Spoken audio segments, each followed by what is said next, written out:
오늘은 제사랑 16번째 시간으로 함께 은혜를 나누고자 합니다. 오늘 본문의 내용은 예수님이 총독의 군사에게 희롱을 받는 장면입니다. 군병들은 어떻게 예수님을 희롱하였는가? 첫 번째, 예수님께 왕들이 입는 비싼 옷을 입혔습니다.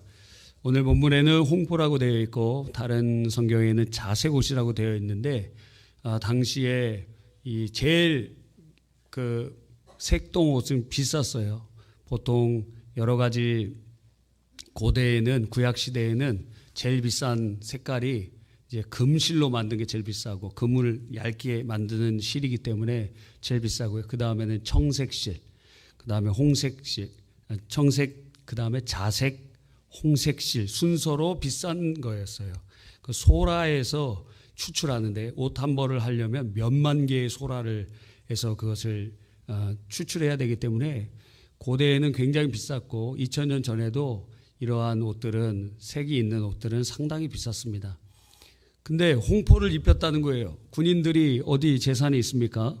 누가복음에 보면 누가복음 23장 7절 이하에 보면 빌라도가 재판을 하다가 갈릴리 사람인 줄 알고 당시 명절에 예루살렘으로 올라왔던 분봉왕 헤롯에게 보냅니다. 그랬더니 헤롯 왕이 예수님을 만나보고 싶었는데 와서 무슨 기적이 나타나는가 구경하려고 하는데 아무 말도 안 하니까 빛난 옷을 입혀서 다시 빌라도에게 보냈다 그랬어요.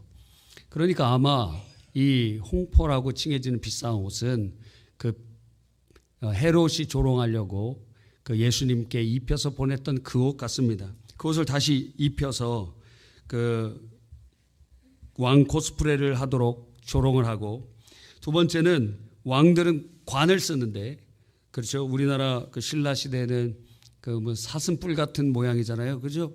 그게 뭐 그 유목민족들이 다 금으로 관을 만들고 그런 비슷한 것들이 많이 있더라고요. 스키타인들이나 그런 사람들을 보니까 그런 우리랑 비슷한 것을 쓰더라고요. 그래서 왕관, 그 왕관 대신 가시로 면류관을 씌워서 예수님께 씌우고 그 피가 얼마나 났을까요? 세 번째 희롱을 어떻게 했습니까? 지팡이, 왕들은 지팡이 그것을 규라고 하는데 그것을 대나무로 대나무 같은 게 아니라 갈대로 거기다 이렇게 예수님 오른손에다가 쥐어주었어요. 당시에 갈대라고 칭해지는 것은 세 가지 종류가 있어요. 하나는 종이를 만드는 파피루스와 같은 것이고, 두 번째는 여러분이 그 난지도 하늘공원에 가보면 거기 갈대 있죠? 올해 갔다 오신 분? 와, 잘 갔다 오셨습니다. 전 못 갔어요. 예, 거기 갈대 있죠? 그게 두 번째 갈대고, 세 번째는 지붕을 만들 때 그 사람들이 쓰거든요. 지붕. 그래서 그 지붕 우리나라식으로 하면은 대나무 얇은 거 정도 되는 그러한 큰 갈대들이 있어요. 아마 이 갈대, 이 두꺼운 갈대로 예수님 오른편에 그 규로 사용하도록 하신 것 같습니다. 그러면서 조롱하고, 네 번째 조롱의 방식이 무엇이죠? 무릎을 꿇으면서 유대인의 왕이여 평안할지어다 샬롬 그러면서 조롱을 하는 것입니다. 그 이후에 예수님께 침을 뱉고 갈대를 빼앗아 예수님 머리를 후려치고 예수님에게 입혀졌던 홍포를 벗기고 예수님을 십자가의 못박으로 끌고 갔다 하는 것이 이 군인들의 희롱의 모습이라는 것입니다. 이 총독의 군인들이 도대체 예수님을 희롱한 이유는 무엇입니까? 첫째는 그들이 보기에 예수님이 무슨 왕이에요. 죄인에 불과하지. 우습게 여겼습니다. 예수님이 누군지 몰랐기 때문입니다. 이게 첫 번째 이유고, 두 번째는 지금 희롱하는 것은 그들의 권한을 벗어넘어가는 거거든요. 그들이 채찍형과 십자가로 예수님을 이끌어가는 것까지가 그들의 사명인데 그 어간에 인간 취급을 하지 않고 왕 코스프레를 하면서 예수님을 조롱했다. 그것은 인간의 악함에서 나오는 발로라고 할 수 있습니다. 우리들도 어렸을 때 친구들 이렇게 놀리기도 하고 그러지 않습니까? 그래서 저도 어렸을 때는 죄의식이 별로 없었어요. 어떻게 그렇게 살았는지 지금 돌아보면은 야, 참 악한 일들을 많이 한 것 같다. 그중에 중학교 때도 그랬는데 중학교 때 그렇게 별로 살찌지 않은 친구였어요. 근데 제가 맨날 놀렸어요. 살쪘다고 맨날 놀렸어요. 디룩디룩하다고 막 남자인데 지금 생각해보면 하나도 살찌지 않았습니다. 그런데 그렇게 놀렸어요. 조롱을 했어요. 와, 그 어디서부터 그런 악한 말이 나오느냐? 인간학의 본성이 가르쳐주지 않았는데 조롱이 그냥 나온다는 거예요. 조롱이. 여러분도 이 대표적인 게 정치 노선에 따라서 어때요? 예? 파란색은 빨간색을, 빨간색은 파란색을. 어때요? 서로 그냥 조롱하잖아. 욕하잖아요. 누가 가르쳐줬어요? 그냥 저절로 나와요. 저절로. 저절로 욕이 나옵니다. 저절로 조롱이 나옵니다. 여러분, 인간학의 본성이 바로 그것이라고 할 수 있는 것입니다. 로마의 이 군병들을 통해서 예수님을 조롱하는 모습을 통해서 두 가지, 예수님을 어떤 분인지 모르기 때문이요. 두 번째는 인간학의 그 본성의 발로로 예수님을 조롱하는 모습이 나타나는 것입니다. 그런데 이것은 굉장한 역사를 우리에게 보여주세요. 예수님은 이렇게 군병들에게 조롱을 받으셨는데 우리는 예수 믿는 우리들은 하나님 앞에서 어떻게 여겨요? 존귀하게 여겨주신다는 거예요. 조롱하지 않고 존귀하게 여겨주세요. 어떻게 존귀하게 여겨주십니까? 우리를 존중하고 인정하고 격려하시는 방식으로 우리를 존귀하게 여겨주시는 거예요. 하나님의 자녀로 귀한 하나님의 백성으로 존귀하게 여겨주시는 것입니다. 어떤 찬송의 후렴에 보면은 너는 보배롭고 존귀한 주의 자녀라 그랬어요. 여러분, 사랑은 그러니까 무엇입니까? 예수님이 하신, 하나님께서 예수님을 통해서 우리에게 보여주신 사랑은 조롱하지 않는 거예요. 사랑은 조롱하지 않습니다. 그런데 놀랍게도 가장 많이 조롱을 어디서 하는지 아십니까? 가정에서 해요. 남편이 아내를 조롱합니다. 많이 조롱해요. 그리고 또 부모가 자녀가 부모를, 그런 일들이 일어날 수 있어요. 언어로서 언어 폭력이 일어나기도 하고 하는 것을 보는 것이죠. 우리는 사랑은 사람을 조롱하지 않고 존귀 여기고 그래서 존중하고 인정하고 격려하는 것임을 마음에 아로새겨야 됩니다. 그러기 위해서는 첫째 뭘 해야 되느냐? 인간 존재가 어떤 존재인지 알아야 됩니다. 군병들이 예수님이 어떤 존재인지 몰라서 예수님을 조롱했어요. 그러면 우리가 이렇게 인간관계를 맺는 사람들은 도대체 어떤 존재이냐? 그들은 하나님의 형상입니다. 하나님의 형상이에요. 하나님의 형상이라는 것은 뭐예요? 하나님의 모상이라는 거예요. 하나님을 대리하고 있다라는 거예요. 그러니까 사람에게 하는 일은 곧 하나님께 하는 일과 마찬가지예요. 그래서 교회 안에서 신앙생활을 잘한다고 하는 사람들이 인간관계에 실패하는 사람은 전부 거짓말을 하는 신앙생활을 하는 거예요. 그건 거짓이에요. 거짓. 보이는 사람들과의 관계가 하나님과의 관계를 훈련하는 것이고 보이는 하나님의 형상과도 온전히 관계하지 못하는데 어떻게 하나님과 관계할 수 있습니까? 그러니까 우리 주위에 있는 사람들이 존귀한 하나님의 형상임을 알아야 됩니다. 어떤 사람은 근데 물어봐요. 인간을 타락하지 않았습니까? 맞아요. 인간이 타락해서 좁은 의미의 하나님의 형상인 의와 진리와 거룩함은 상실됐어요. 그러나 넓은 의미의 하나님의 형상, 이성이 있고 지성과 양심이 있고 그리고 만물을 다스리고 모든 피조물과는 다른 그러한 넓은 의미의 하나님의 형상은 아직 남아있다는 것입니다. 그래서 우리들은 하나님의 형상인 사람들을 귀하게 여겨야 돼요. 그게 바로 하나님께 하는 것인 줄 알아야 됩니다. 특별히 예수 믿는 사람들은 이제 예수님의 의와 진리의 거룩함으로 우리가 깨어졌던 하나님의 형상이 회복되고 우리는 더욱 존귀하여 왕같은 제사장들이요 하나님의 자녀들이요 영생을 가지고 있는 주의 백성으로 삼아주셨기 때문에 더욱 존귀하게 여겨야 될 줄 믿는 것입니다. 그래서 하나님께서는 사람에게 하는 태도를 보고 계세요.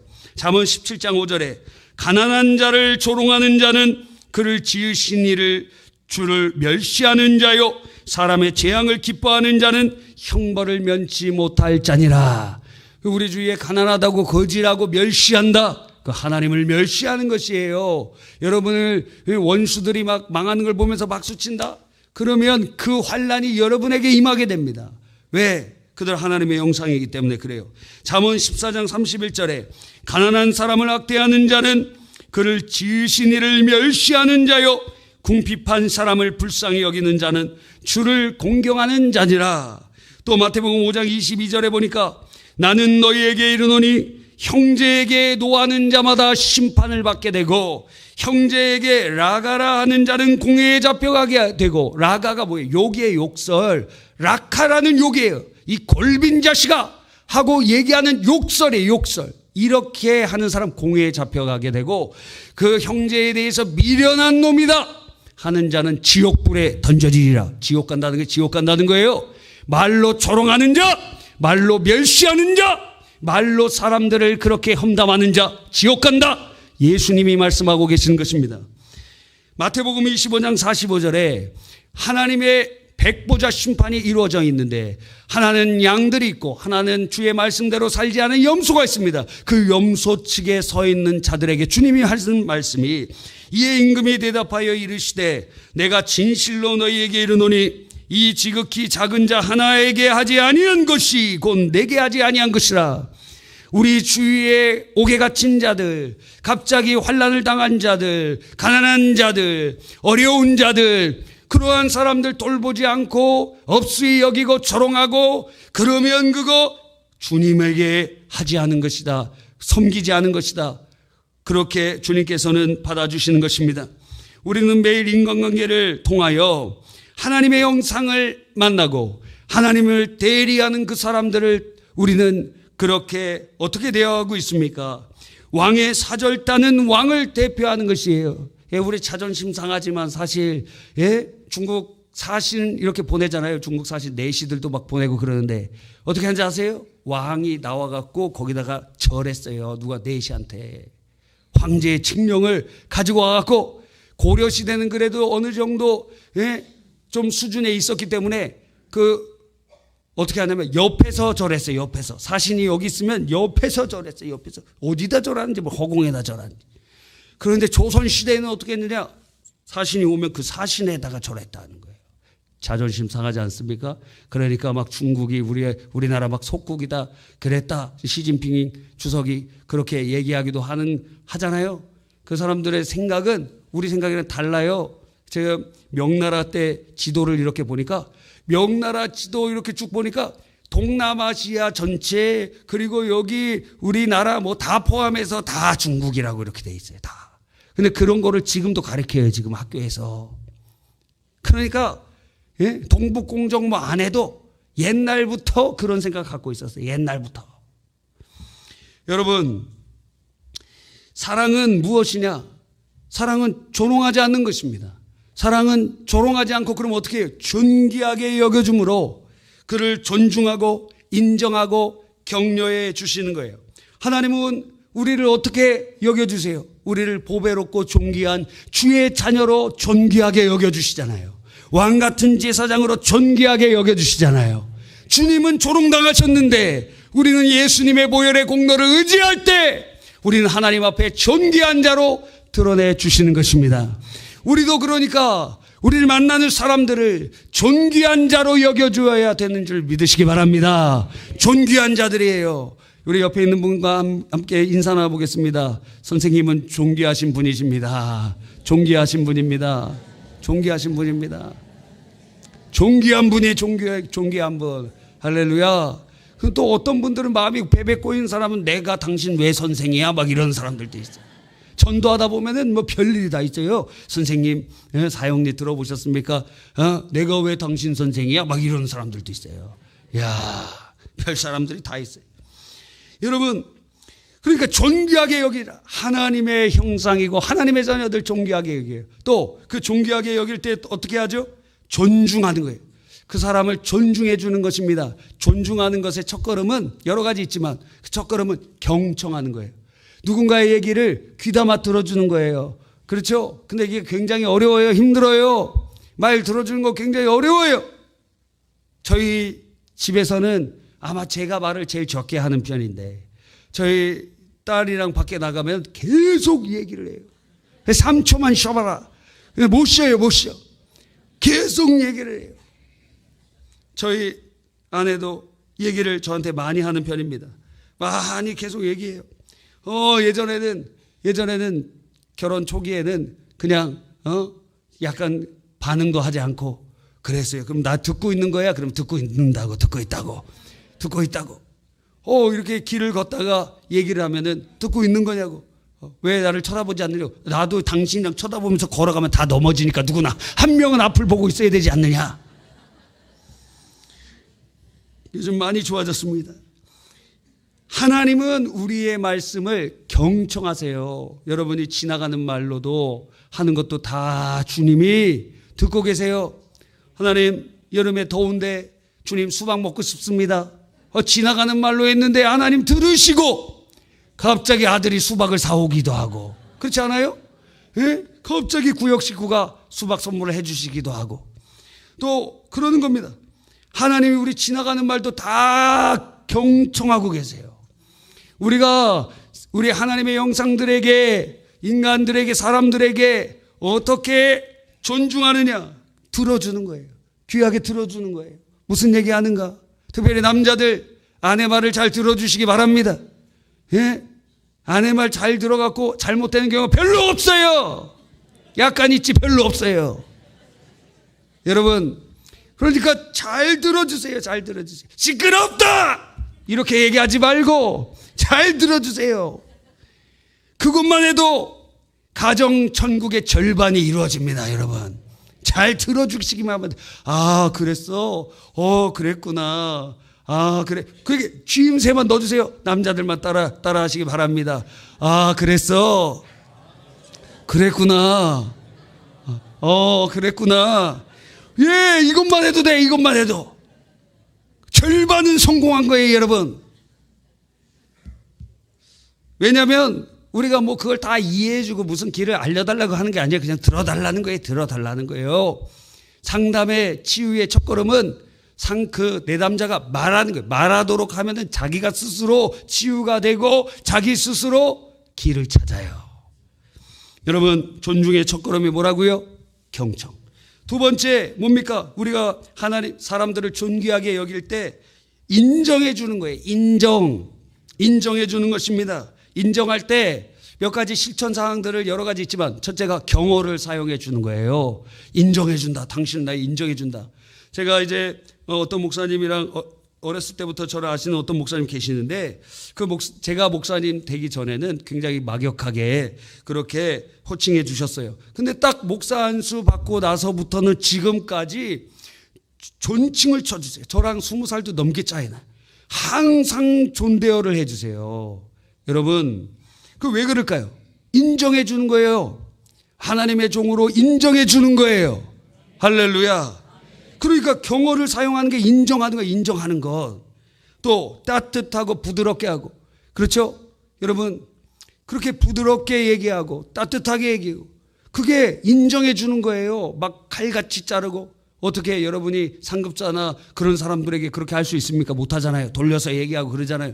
따뜻하게 얘기하고 부드럽게 얘기하면서 인정해 주는 거예요. 세 번째는 격려하는 것입니다. 격려. 그를 존귀하게 여기면 격려해 줘요. 잘한 것에 대해서는 칭찬합니다. 그러면 잘한 것이 점점 커집니다. 칭찬은 확대하고 재생산되도록 만들어줘요. 그래서 그 부분이 점점 더 잘해져요. 그런데 잘하는 것만 있습니까? 미진한 것도 있고 실패한 것도 있잖아요. 그때는 어떻게 해야 됩니까? 위로해주고 힘을 북돋아줍니다. 그게 격려예요. 사라 브레이클리라는 여성이 있어요. 근데 그가 자라났을 때 아버지는 항상 뭐라고 매일 물어봤냐면, 너는 오늘 무엇을 실패했니? 이렇게 물어봤대요. 아버지도 이상하죠. 그러니까 이해도 되지 않아서 실패한 것이 없다고 하면 아버지가 오히려 실망하시는 거예요. 이상하잖아요. 잘한 것을 칭찬받고 싶지 실패한 것을 얘기하고 싶지 않잖아요. 나 오늘 수학시험 봤는데 빵점 맞았어 이러고 얘기하고 싶어요? 자존심 상하잖아. 아버지한테도 그렇잖아요. 30점 맞았어 그러면 보통 야, 너 어제 밤새 갖고 100점 맞는 줄 알았다. 그런데 30점이 뭐냐, 30점. 네 아버지 닮아가서 그런 거 아니야? 갑자기 아버지가 호출되고 어머니가 호출돼요. 아버지한테 가면 네 엄마 닮은 거야. 그래서 제가 학생들에게 꼭 얘기합니다. 윗물이 맑아야 아랫물이 맑기 때문에 어머니가 성적 가지고 아버지가 성적 가지고 얘기하면 아버지, 어머니 성적표 우리 커밍아웃 합시다. 대놓고 한번 왜? 윗물이 맑아야 아랫물이 맑고 유전적으로 가장 영향력을 많이 받는 것이 공부래요. 공부. 제일 영향을 많이 받는 게 공부래요. 운동보다 훨씬 영향을 많이 받는데요. 와, 여러분 회개할 것이 많이 생기지 않습니까? 자, 그런데 이 아버지는 뭐 실패한 것이 없니 매일 물어봤다는 거예요. 그러다가 이제 얘기하기 시작했습니다. 아빠 오늘 이걸 못했어요. 그러면 실패했어요. 그러면 아버지가 좋아하시면서 야, 아무것도 안 하는 것보다 훨씬 잘했다. 다음에 더 잘할 거야. 더 잘하는 일이 있을 거야. 하면서 항상 격려해 줬다는 거예요. 그걸 매일 그 질문을 듣고 실패한 것에 대해서 얘기했을 때 위로를 받고 그리고 힘을 북돋움을 받으니까 애가 어떻게 됐냐면 실패를 두려워하지 않는 여자가 되었어요. 그래서 아버지는 이렇게 얘기했대요. 실패란 성공하지 않는 것이 아니라 아무것도 시도하지 않는 것이 실패다. 그래서 이 여자는 실패를 두려워하지 않는 사람이 되어서 $5,000 자본금으로 사업을 시작해서 12억 달러 되는 지금 가치의 그 보정 속옷 업체의 CEO가 됐어요. 지금 현재 12억 달러 정도 돼요. 한 2조 정도 될까요? 한 그 정도 되는 그러한 기업의 총수가 되었습니다. 여러분, 사람이 이렇게 격려해 줘도 사람이 바뀌어요. 사람이 바뀌어요. 칭찬은 고래도 춤추게 한다는 말도 있잖아요. 근데 실패에 대해서 위로하고 힘을 북돋아 줬을 때도 실패를 두려워하지 않는 사람으로 세워지게 되는 것입니다. 할렐루야. 주님께서는 우리를 항상 격려하시는 분이에요. 우리 찬양에 보니까 이런 가사가 있습니다. 오 주님, 당신은 내 삶 구석구석까지 감찰하시며 나를 응원하시는 분, 내 길을 밝혀서 영원한 생명의 길로 인도하시며 나를 격려하시는 분. 우리 함께 찬양해 봅시다.